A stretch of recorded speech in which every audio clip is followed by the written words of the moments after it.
Okay, a quick shout out to say thank you to everyone who's subscribed, commented, interacted with the channel, or listened to the videos so far. It's been a lot of fun and the responses have been really good. So what we can tell from the viewer responses so far right now, people are split on the idea of whether or not Jake Kiszka is a good guitar player, and there was a bit of dissent to the idea that Vince Neil isn't a poser, and there was just a little bit of dissent on the idea of whether or not Eddie Van Halen should have shifted over to being such a big keyboard player in Van Halen's Hagar Pop.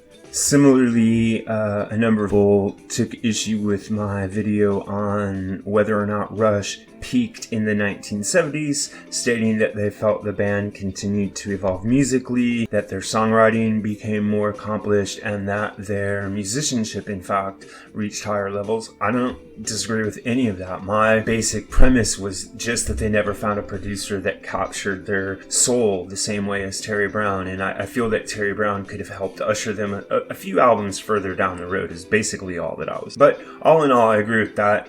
And I would like to give a shout out to Max Torres, who pointed out that I said Signals was produced by Hugh Padgham when it was actually produced by Terry Brown. And what I meant to say is that it was heavily influenced by Hugh Padgham and therefore slanted Rush's sound more toward that of the Police.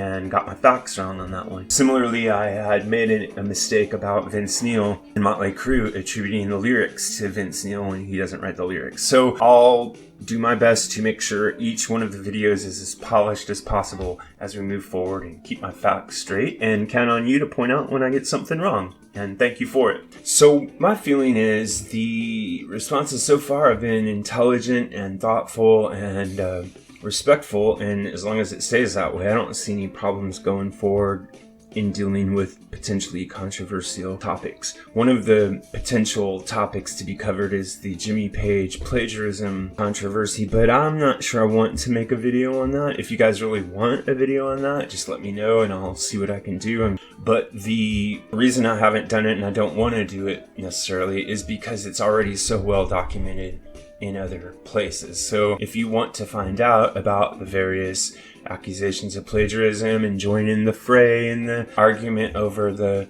merits of those accusations, you can find videos aplenty all over YouTube. What I'd like to do going forward, in addition to continuing with the Who Was the Weakest Link series, is to do a few head-to-head guitarist comparisons, and to make that more fun, I was going to randomize them. If I draw the names of the guitarists out of a hat, so to speak, we may come up with some more interesting combinations than if I sit down and think, well, this one would make a good comparison with that one. I'd rather do it by random, just for fun. So if a combination comes up that doesn't seem fair, like Eddie Van Halen versus Jerry Garcia, I mean, clearly they're not comparable, but for the purposes of the game, they're going to have to be. Otherwise, there's really no point in making the videos. So I think I'll try a couple of those and see how it goes, and just ask that nobody have super sensitive feelings about it, because it's like the Weakest Link game. It may be a bit brutal, but it's really just for fun. So anyway, as we hit 75 subscribers, I'm quite happy with how the channel is going so far. I encourage everybody to comment and participate. Let me have your ideas and your thoughts about